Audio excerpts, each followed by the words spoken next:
Okay, we got season 3 here from Tales from the Crypt, another popular season.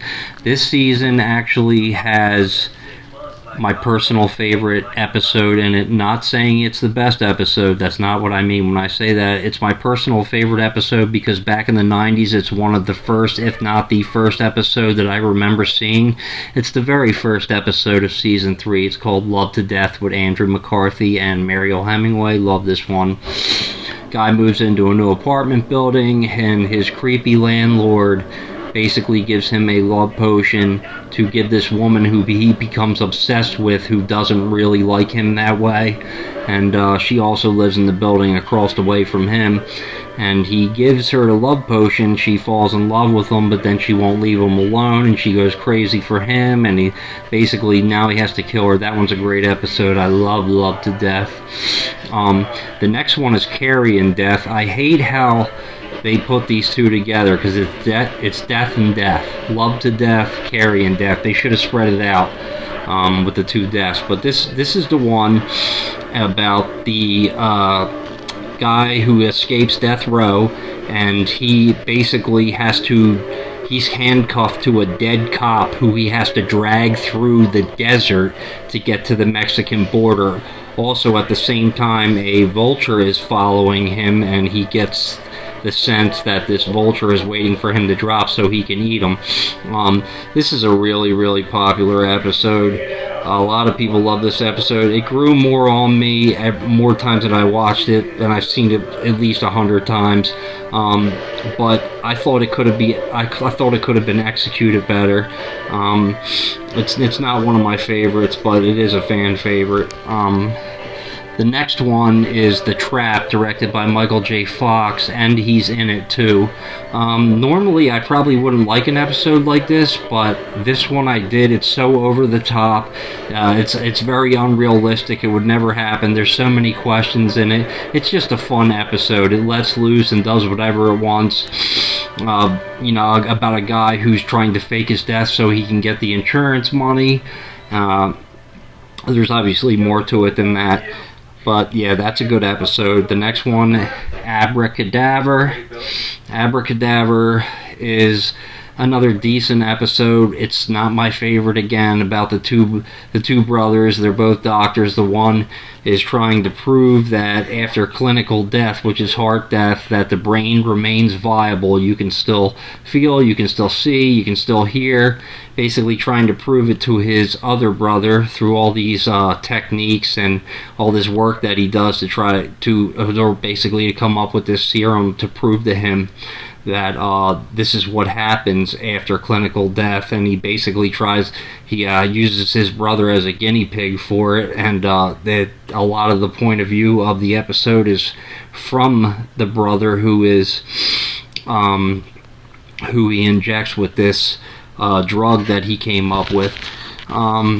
Abracadabra is another popular episode, and it's passable, definitely. Not one of my favorites, but it's passable.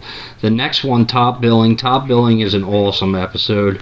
This is the one with John Lovitz. You can't really say too much about this one without spoiling it. I did read, though, like one time, however, somebody wrote something that said there are pretty much no episodes of Tales from the Crypt that are better than Top Billing. That could not be more false. There are plenty of episodes in Tales from the Crypt that are better than Top Billing. That's not to say that Top Billing's not good. Top Billing is awesome, but it's not that awesome.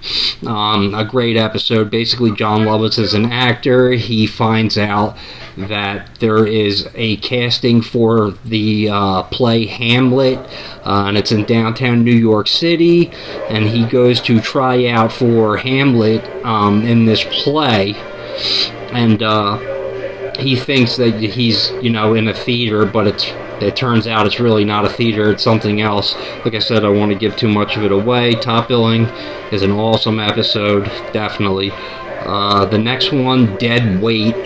Dead Weight is the shit. James Reamer's in this one, Whoopi Goldberg, John Rhys Davis. Basically, about a guy who comes to this small island in the Caribbean because he is trying to steal this priceless black pearl from this wealthy plantation owner who lives on the island. This one's really cool. It has a lot of different things in it. I like the premise. I like the way it was shot. I like the execution. Definitely a really cool episode. The next episode is The Reluctant Vampire. I am not a big vampire fan, so nothing with vampires usually impresses me all that much, because I even though being a fan of horror, vampires really aren't my things. I actually like zombies better, but they're not my thing either. Malcolm McDowell's in this one. Basically about a vampire who doesn't like to kill people, works at a blood bank. Other things happen, but this is not one of the best episodes, definitely not. The next one is Eas'll Kill Ya. Eas'll Kill Ya is an awesome episode with early Tim Roth before he did Pulp Fiction, and basically he's an artist who gets inspiration for his art and his drawings when basically he kills people and paints them, or paints a painting off of their death. But he sells the paintings to a twisted art dealer who basically will buy anything that he paints for ridiculous amounts of money. The last thing that he gives them it makes me laugh every time. This episode is so twisted. Basically just a piece of cardboard with some blood on it, and this guy thinks it's absolutely amazing, gives him $100,000 for it. Don't want to spoil the whole episode, but Eas'll Kill Ya is an awesome episode, definitely. The next one's Undertaking Taller. This is about the young boys who sneak into a mortuary, and the mortician and a local pharmacist in the town are basically the pharmacist doctors medications and sends them to people, kills the people so the mortuary guy can make money off of it, and then they split the money. I guess in today's world it's not that unrealistic, but this is probably not one of the better episodes. I do read a lot of good things about it. I have in the past, but it's not one of my favorites at all, not one of the best episodes. The next one is Morning Mess. Morning Mess is a very cool episode. This is the one about the cannibals underneath the graveyard.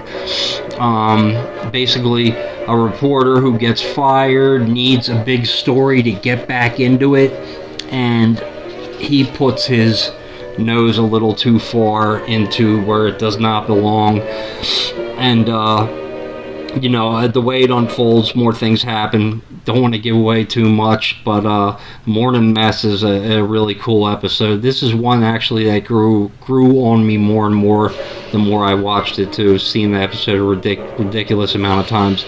The next one is Split Second. Split Second is awesome. Love it so much. This is the one about the lumberjacks. So many Tales from the Crypt episodes have great violence and great gore, and this is one of them. A very messed up, violent ending.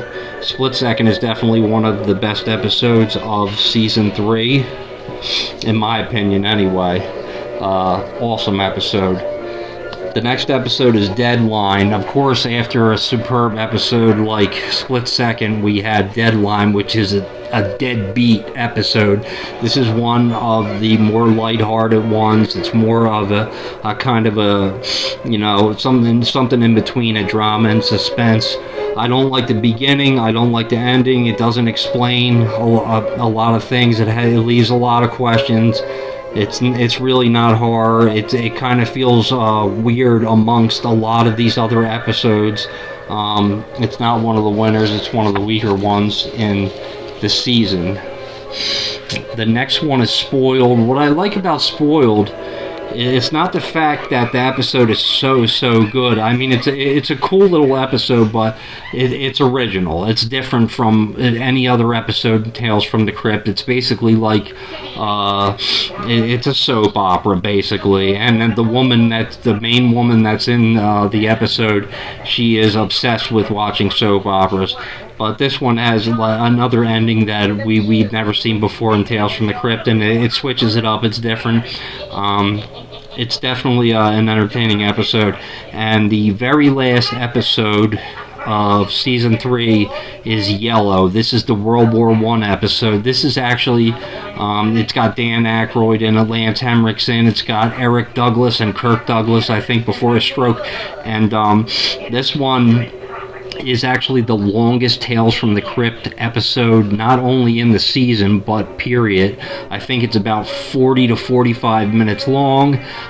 This is another one with a fantastic ending. Like how it unfolds, like the story, like how they switch it up. A messed up ending, and that's what we love in Tales from the Crypt. We love messed up endings. Definitely a good way to end season 3. So that's season 3 from Tales from the Crypt.